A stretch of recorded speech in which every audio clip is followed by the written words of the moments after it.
નમસ્કાર દર્શક મિત્રો, હું છું પરમાર અનિશા. તમે જોઈ રહ્યા છો લોક સામના ન્યૂઝ. તો જોઈએ આજના સમાચાર. અમરેલીમાં ARTO કચેરીમાં એજન્ટ પ્રવેશ પર પ્રતિબંધ. અધિક જિલ્લા મેજિસ્ટ્રેટે જાહેરનામું પ્રસિદ્ધ કર્યું. અમરેલીમાં સહાયક પ્રાદેશિક વાહન વ્યવહાર કચેરી ખાતે વ્યાજબી કામ સિવાય આવેલા તમામ અને અધિકૃત ઇસમો અને અરજદારોને ગેરમાર્ગે દોરી કામ કરવાની લાલચ આપનારના પ્રવેશ પર પ્રતિબંધ ફરમાવતું જાહેરનામું અમરેલી અધિક જિલ્લા મેજિસ્ટ્રેટ દ્વારા બહાર પાડવામાં આવ્યું છે.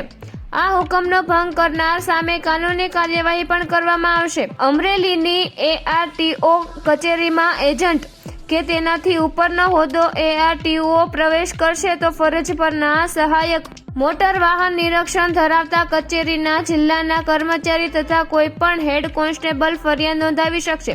અમરેલી જિલ્લાના પોલીસ અધિકારીઓએ આ હુકમનો ભંગ કરનાર શખ્સો સામે ફરિયાદ કરવા માટે અધિકૃત કરવામાં આવ્યા છે. અમરેલી ARTO કચેરીમાં એજન્ટના પ્રવેશ પર પ્રતિબંધ ફરમાવતું જાહેરનામું 9 માર્ચ સુધી અમલી રહેશે. તો ફરી મળીશું એક નવા સમાચાર સાથે. ત્યાં સુધી જોતા રહો લોક સામના ન્યૂઝ.